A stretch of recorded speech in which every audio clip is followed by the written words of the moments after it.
back to Riff's Garage. Wait, did I say Riff's Garage? I meant Riff's Motorsports. Or did I? You guys tell me what you think. Which one sounds better? Riff's Garage or Riff's Motorsports? Anyhow, what I'm working on today is my 2003 Mach 1. I am going to attempt to recharge the AC, since this was a new engine install, so all the lines were undone. I'm not going to give you a full detailed how to do this. I'll kind of give you a quick rundown on how to do it, and you know, I'm going to get to work. Let me flip you guys around. Alright, so I recommend getting you a good or decent, this is vacuum pump from Harbor Freight.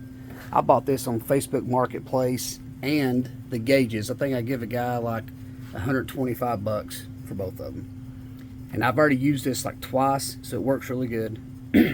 Starting out though, you want to get your vacuum pump hooked up. The yellow hose goes to your center, the blue goes to your low, high, or your red goes to the high.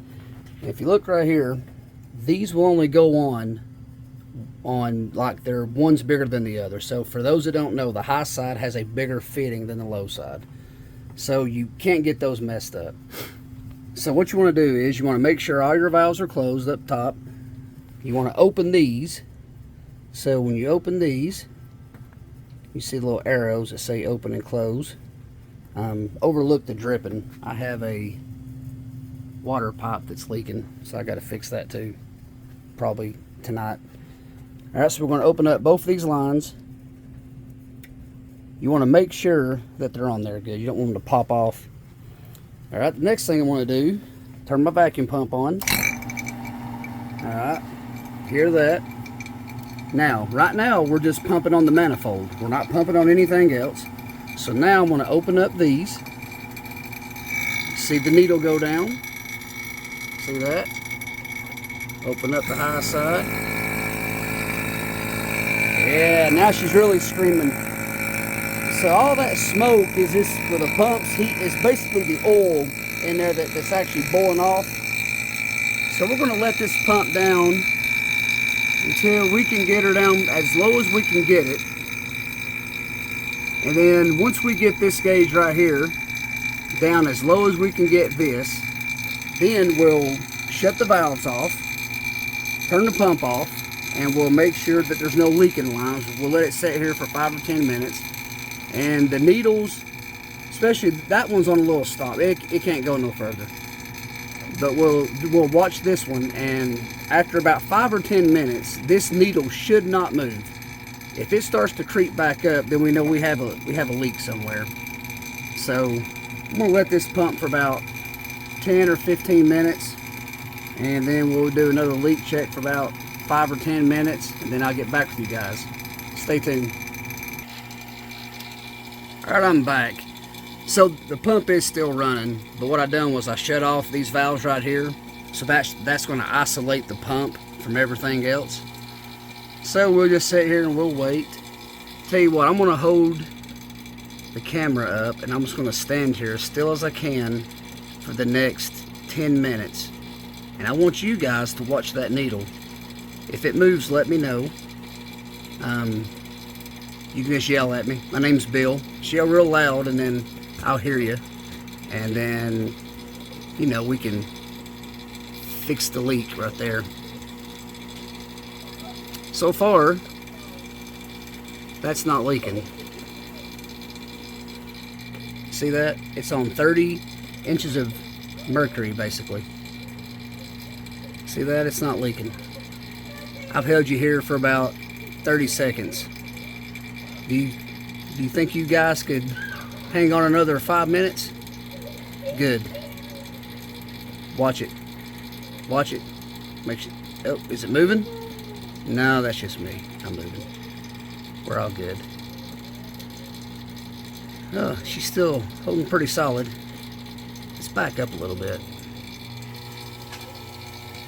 Oh. Let's go back in. See what happens. See if it moves. Did it move? No? Okay. All right.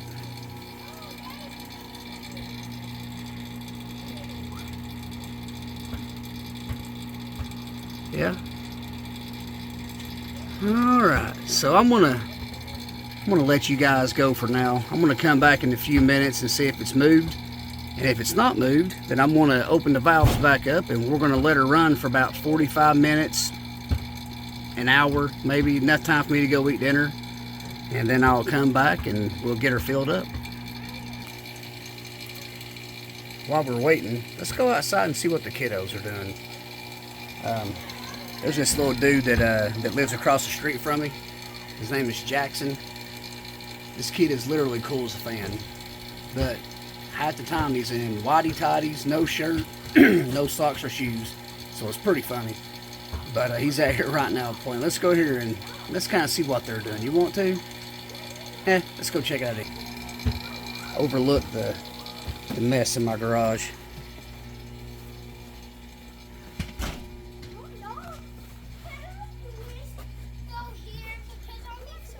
Jackson, say hi. Hi. Rut, say hi. What up, bro? What up, bro? Shoot it. Shoot it. That's what you got. Look at that. Money. Money. Shoot it, Jackson. Boy, that ain't how you shoot a basketball. You just throwing it. Shoot that thing. This is how you do a reverse flip. Okay. Oh, so close. Did you just throw that in my garage? Are you kidding? I'm gonna have to call the cops. Come on, move, dog.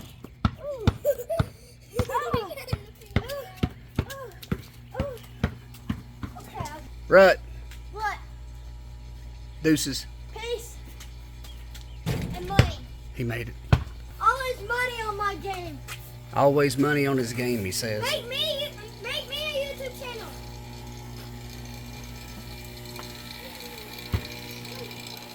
Let me show y'all some of the junk I'm working on and give you a little reasoning of why I'm thinking about changing it from Riff's Motorsports to Riff's Garage. So this is a little Chinese four-wheeler that I bought a brand new wiring harness for off of Amazon. And I was in the process of working on it, and then I hurt my back. Today was my first day back at work in like 3 weeks, and I actually hurt my back working on the Mach 1. So for those who don't know, the Mach 1, I bought this car as a roller, found a brand new, fresh built 97 Mark 8 engine. I put a set of 04 heads on it and a set of 01 Lightning, or not Lightning, 01 Cobra cams, a set of long tube headers.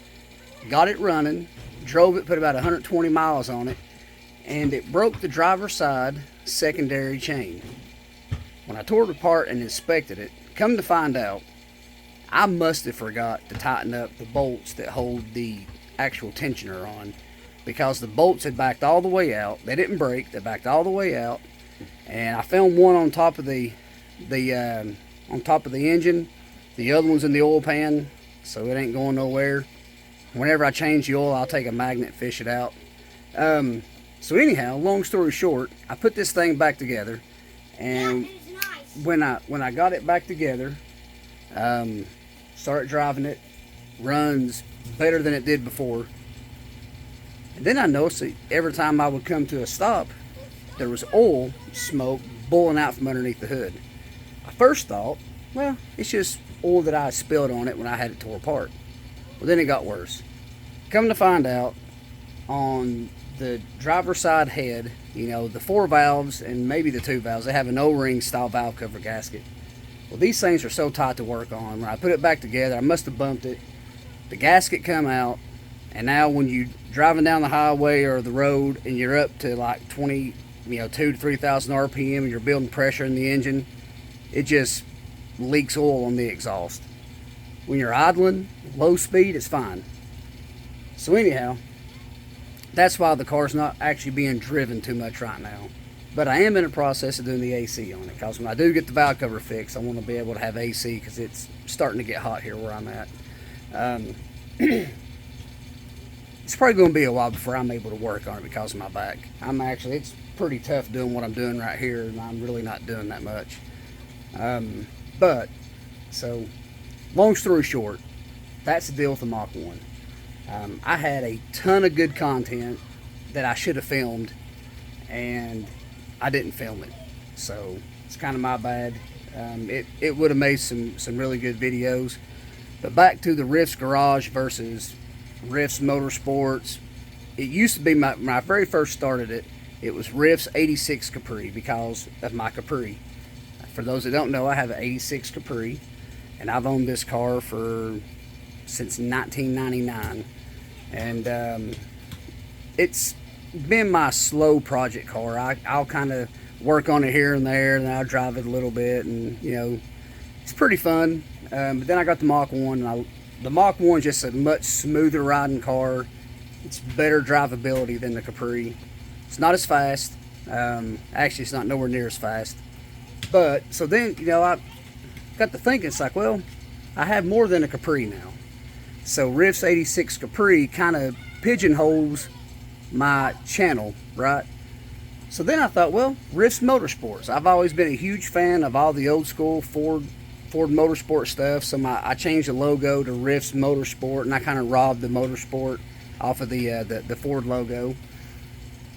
Well, then I got to thinking again. It's like, well, if I really decide to get serious about this channel, then there's other things I could work on. I could work on the four-wheeler, the Capri, the Mach 1. I could work on my Fusion if I got to do brakes or spark plugs or whatever on it. I'll be working on here coming up. My cousin has a Fox body project that we're going to be doing the UPR suspension on it.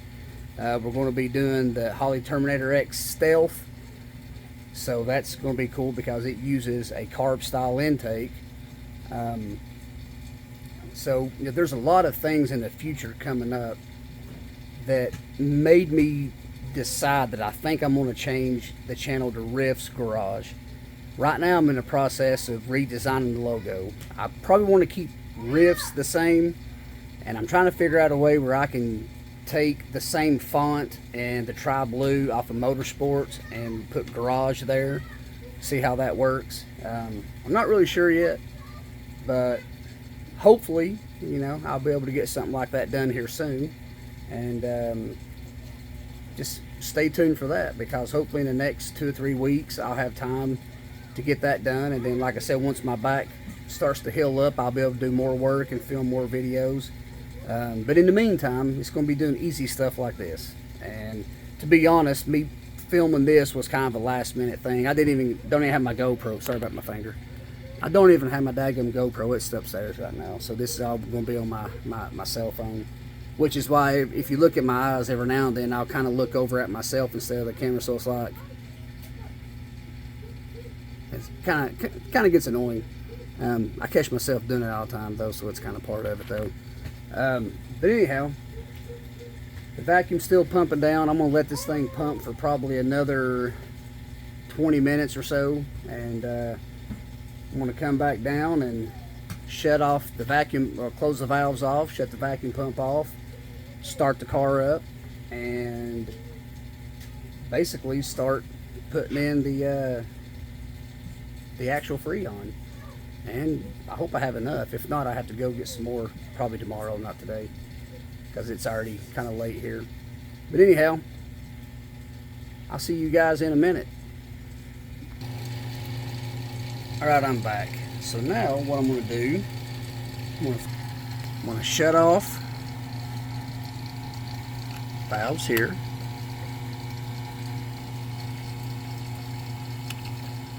Valve here. Alright. I'm going to go ahead and close the high side because we don't need it open anymore. I'm going to shut off the pump. Valves are still closed. You look here, holding good and steady. Going to unhook this. I'm going to screw this on. Get that Good and snug. Okay. Now, I'm going to start the car.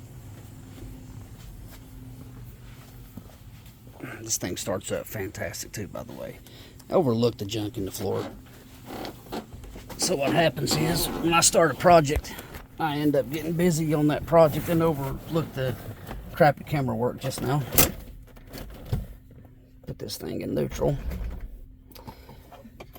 So I start a project, and then when I start the project, I end up laying crap everywhere, and then I just get too lazy to pick it up, and then I hurt myself. So then that's one reason why it didn't get picked up. So let's start her up.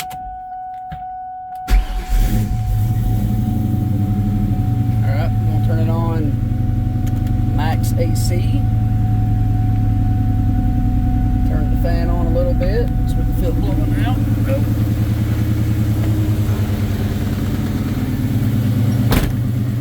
There's my capris. You can see I'm going for the Garth Brooks shirt that he wore on the album cover of, I think, Rope in the Wind. Garth Brooks, that's for you. Alright. Now we'll go up here. We're going to open up this.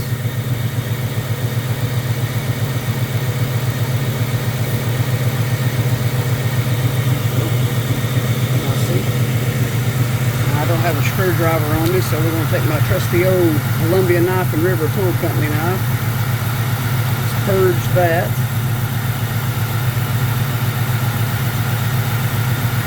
Maybe.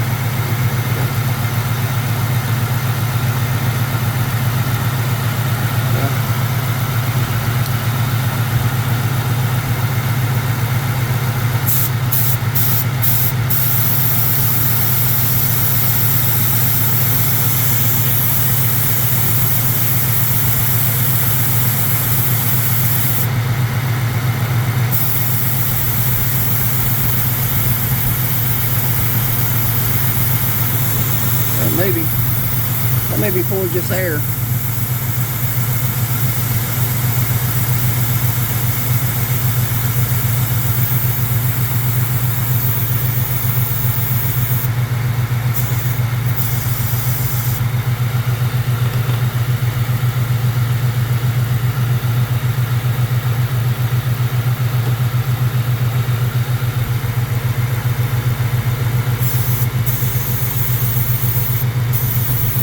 There we go.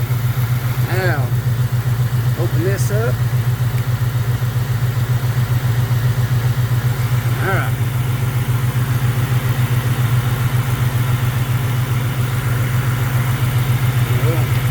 Sit there and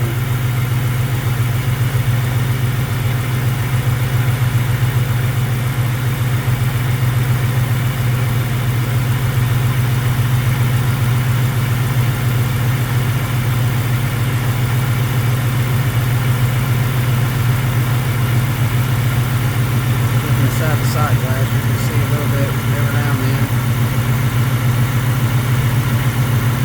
It's coming in.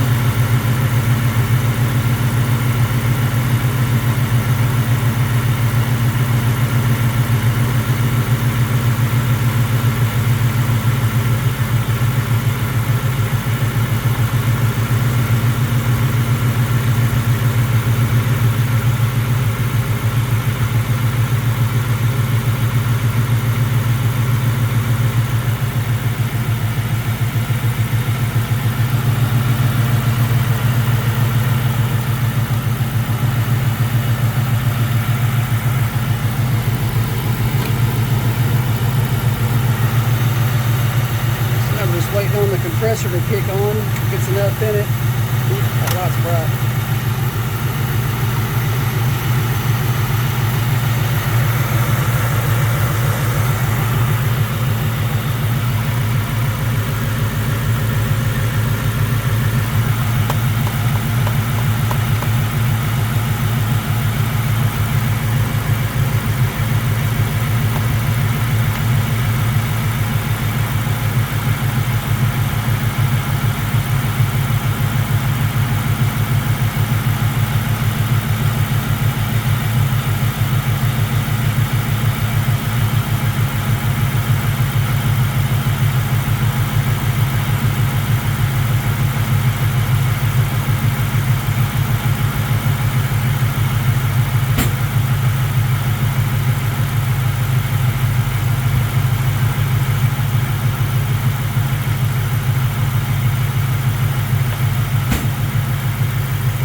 whenever you do this, pay attention. Not like me, because I don't pay attention. See how that's frosty? I was hearing a noise and I thought, what's that noise? It was going pss, pss, pss, pss, pss. I thought that's kind of weird. Then I looked over and seen the Freon was actually coming out of this fitting because it wasn't tight. Yeah, pay attention to that, guys. We have much better flow now too, you see that? It's probably going to take more than this compressor to kick on. It's probably going to take a lot, actually. We are getting up there to the hole though, sweet. Hey, look at that. Woo! Hear that? Yep, can you see it? There. Here now. Look at it. Look at it. Means we're getting close.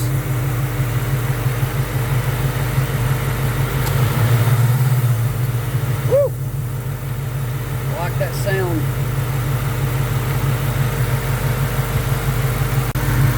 This can's about out of Freon too, so we're gonna have to.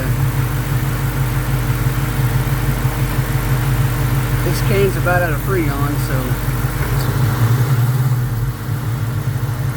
I'd like to swap cans here, ladies and gentlemen.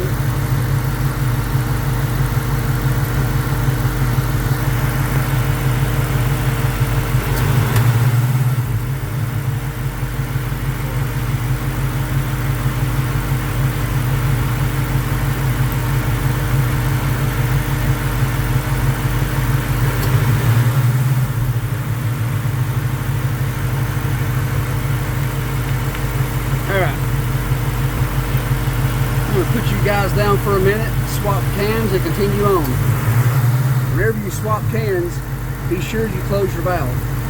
If not, you'll leak Freon out that side and it'll be cold on your fingers. If you want that or not. I don't want that. You guys probably don't want that. Alright. Well guys, I had three partial cans of Freon, and how I had three partial cans, if you're asking, which you probably are asking, how do you have three partial cans of Freon? It's kind of weird. I'll tell you why. I had a 95 F-150, and I was trying to charge AC on it, and it would take like part of a can, it wouldn't take no more. And I thought, what the crap's going on? So then I changed cans. Same thing. Come to find out what the issue was is that the clutch on the cooling fan on the engine was bad. So it wasn't blowing air over the condenser. So the Freon was never condensing, which is why it wouldn't take full. It would just barely take, like, basically whatever was actually pressurizing the can. Once that pressure got to equalize with the system, it would stop taking the Freon. So that's how you end up with three partial cans. So, what the crap. I know that's a really, really crazy thing to happen, but it did happen. So I wouldn't lie to you about that.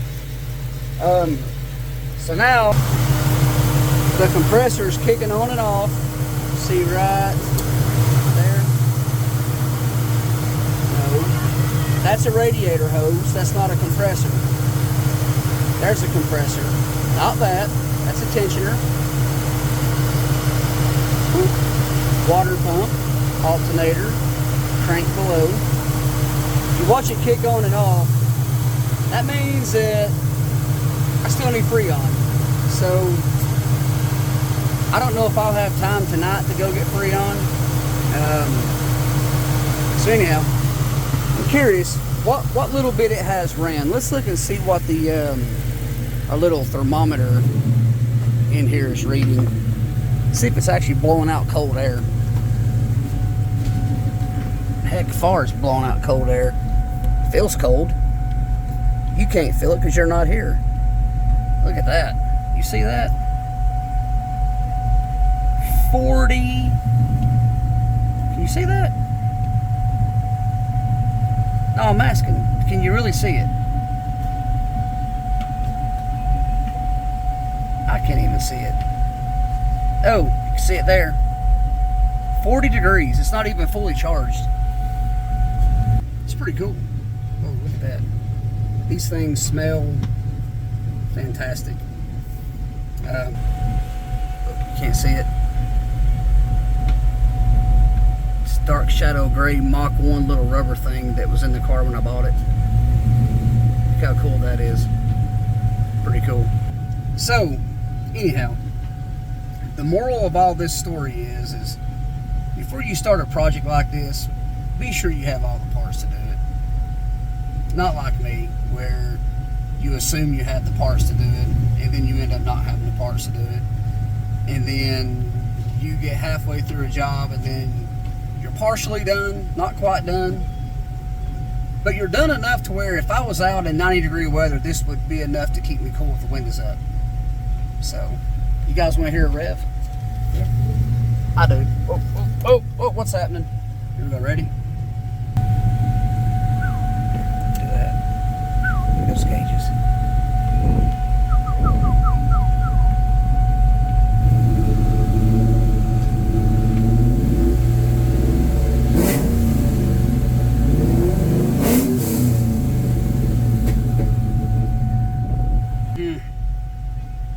Four valves sound really good.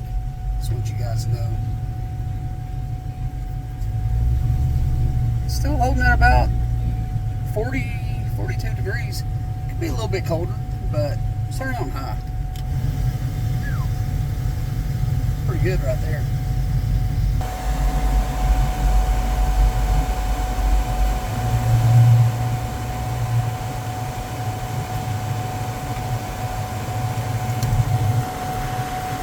Yeah, you turn it on high, it kind of starts to warm up at 2 or 3 degrees. It's just because the air's blowing a lot harder over it. Turn down low. Oh yeah. Alright guys, I'm just going to probably wrap it up for this one. Just take my word for it. I want to get another can of Freon, maybe 2 cans. And I'm going to get this thing fully charged. Whether or not I add that to the video, I don't know. Also, the radio is not correct in this car. It's kind of funny. It's a non-Mach 460 radio, so you basically have no control over the bass. So there is no bass because the amps aren't working and the Mach 460 system is not working. So it's all mids and highs. It's really clear. It sounds really good as far as the level of clarity. It's pretty smart. But as far as the overall sound, it sucks. So I'm still on the hunt for either a good touchscreen radio that has navigation and the Android CarPlay, or I'm going to find a factory 2003 Mach 460 6-disc changer radio to put in it. Not really decided on that yet. So, whoa, check this out. Tell me if you guys have ever seen it. Look at the holes. Whoa, see that? What is that about? I never knew that was a thing. No, get out. Pretty cool. The little details make all the difference in the world. Alright guys, it's enough of me rambling and carrying on like a knucklehead. I'm going to go ahead and shut this rig down and probably go eat some dinner. I've got to do laundry. It's Monday here today. And get ready to go to bed. So, until next time, we will see you back on Riffs Motors or Riffs Garage. You tell me, which one do you like? I'm good with either one. I kind of like Riffs Garage, one I'm kind of leaning toward. You guys tell me which one you like. If I can get 4 or 5 people to respond, that'd be great. Alright, anyhow guys, that's it for me. You guys have a great night. God bless. Peace out.